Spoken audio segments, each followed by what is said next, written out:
அஸ்ஸலாமு அலைக்கும். Welcome to blossom views. இன்றைக்கி நம்ம சேனலில் ஒரு சூப்பரான ரெசிபி தான் பார்க்க போகிறோம். வாங்க வீடியோக்குள்ளே போகலாம். அதுக்கு 1 கப் மைதா எடுத்திருக்கேன். அதை ஒரு பவுலில் ட்ரான்ஸ்ஃபர் பண்ணிக்கலாம். இந்த கப்பில் தான் 1 கப் மைதா எடுத்திருக்கேன். இப்போ இது கூட பிஞ்ச் சால்ட் ஆட் பண்ணிக்கலாம். இதுக்கு தேவையான அளவுக்கு. இது கூட இந்த குழிக்கரண்டி அளவுக்கு 2 டேபிள் ஸ்பூன் ஆயில் ஊற்றிருக்கேன். இந்த கரண்டியில் 2 ஸ்பூன் ஃபுல்லாக ஊற்றிருக்கேன்.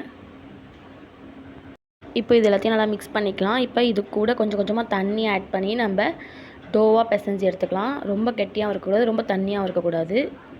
இப்போ இது மேலே ஆயில் ஸ்ப்ரெட் பண்ணிவிட்டு ஒரு துணி வச்சு க்ளோஸ் பண்ணி நம்ம 1/2 மணி நேரம் வச்சிடலாம். அது மேலே ஒரு பிளேட் போட்டு மூடி வச்சுக்கலாம். இப்போ இது ஒரு ஓரமாக இருக்கட்டும். இப்போ நம்ம சுகர் சிரப் ரெடி பண்ணிக்கலாம். அதுக்கு ஒரு பேனில் மைதா எடுத்தோம்ல 1 கப், அதே கப் அளவில் 1/2 கப் சுகர் எடுத்துருக்கோம். கரெக்டாக இருக்கும். 1/2 கப் சுகருக்கு 1/2 கப் தண்ணி ஊற்றி நம்ம அதில் 3 ஏலக்காவை போட்டு நம்ம நல்லா கொதிக்க விட்டுடலாம். சுகர் சிரப் நம்மளுக்கு கரைஞ்சி வந்து கொஞ்சம் திக்னஸ் ஆனால் போதும், கம்பி பதம்லாம் தேவையில்லை. இப்போ சுகர் சிரப் ரெடி ஆகிடுச்சு. இப்போ இது ஒரு பக்கம் இருக்கட்டும். ஆஃப்டர் 30 மினிட்ஸ் கழித்து நம்மளுக்கு மாவு நல்லா ஊறி வந்திருக்கு. இப்போ இதை நம்ம பால்ஸாக செப்ரேட் பண்ணிடலாம். எனக்கு 1 கப் மைதாக்கு 5 பால்ஸ் வந்திருக்கு.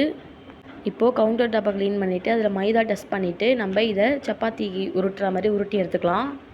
ரொம்ப மொத்தமாக இருக்கக்கூடாது, தின்னாக திரட்டி எடுத்துக்கலாம். இப்போது இதே மாதிரி நம்ம பேலன்ஸ் 4 திரட்டி எடுத்தாச்சு. இப்போ ரெடி ஆகிடுச்சு. இப்போது நம்ம திரட்டி வச்சதுலேருந்து ஒன்று எடுத்து கவுண்டர் டாப்பில் வச்சுட்டு அது மேலே மைதா ஸ்ப்ரெட் பண்ணிவிட்டு ஆயில் ஸ்ப்ரெட் பண்ணிவிட்டு அது மேலே இன்னொரு இதை நம்ம எடுத்து போட்டுட்டு அது மேலே திரும்பியும் மைதா ஸ்ப்ரெட் பண்ணிவிட்டு ஆயில் ஸ்ப்ரெட் பண்ணிவிட்டு அந்த மாதிரி நம்ம அந்த 5 இதுக்குமே பண்ணிக்கலாம். மேலே போட்டு மைதா ஆயில் எதுக்கு நம்ம ஸ்ப்ரெட் பண்ணுறோன்னா ஒட்டாமல் நம்மளுக்கு அழகாக லேயர் ஃபார்ம் ஆகிறதுக்கு தான். இப்போ ஃபைனல் இதையும் வச்சுட்டு அது மேலேயும் மைதா ஆயில் ஸ்ப்ரெட் பண்ணிவிட்டு இதை நம்ம நல்லா திரட்டி எடுத்துக்கலாம். பெருசாக இதை நம்ம ரொம்ப மொத்தமாக இல்லாமல் கொஞ்சம் தின்னாக திரட்டி எடுத்துக்கணும். நம்மளுக்கு நல்லா பெருசாக வரும். நம்ம இதை திரட்டிக்கலாம்.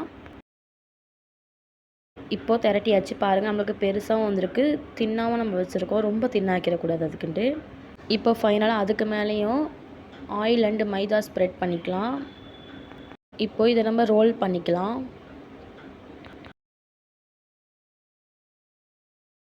இப்போ ரோல் பண்ணிவிட்டு லாஸ்ட்டாக கார்னரில் நம்ம தண்ணி தொட்டுட்டு அதை ஒட்டிக்கலாம்.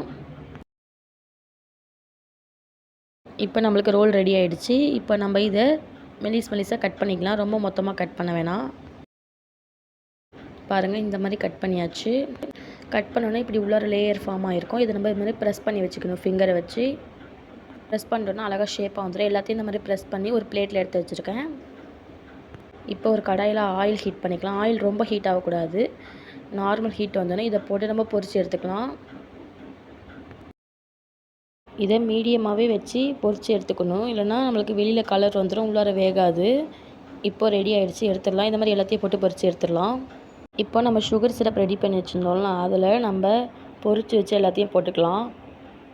சுகர் சிரப் உங்களுக்கு 1 ஹவர்ஸ்னு கொஞ்சம் கட்டியான மாதிரி தெரிஞ்சுன்னா அதில் கொஞ்சம் தண்ணி ஊற்றி நம்ம கொதிக்க வச்சுக்கலாம். சுகர் சிரப் நல்லா ஆறிடுச்சு, நம்ம முன்னாடியே பண்ணி வச்சதால் அதில் இதெல்லாத்தையும் போட்டு நம்ம மிக்ஸ் பண்ணிவிட்டு எடுத்துடணும். அவ்வளோதான், ஊற வைக்கணும்னு அவசியம் கிடையாது. இது மேலே ஒரு கோட்டிங் வந்தாலே போதும். சுகர் சிரப் நம்மளுக்கு இனிப்போடு கரெக்டாக இருக்கும். நம்ம மாவில் இனிப்பு போட்டு பிசையல, ஆனால் இதுலேயே கரெக்டாக இருக்கும் சுகர். பாருங்கள், நம்மளுக்கு லேயர் ஃபார்மாக எவ்வளோ சூப்பராக வந்திருக்குன்ட்டு. இது உங்கள் வீட்டில் ட்ரை பண்ணி பார்த்து எப்படி வந்துச்சுன்னு சொல்லுங்கள்.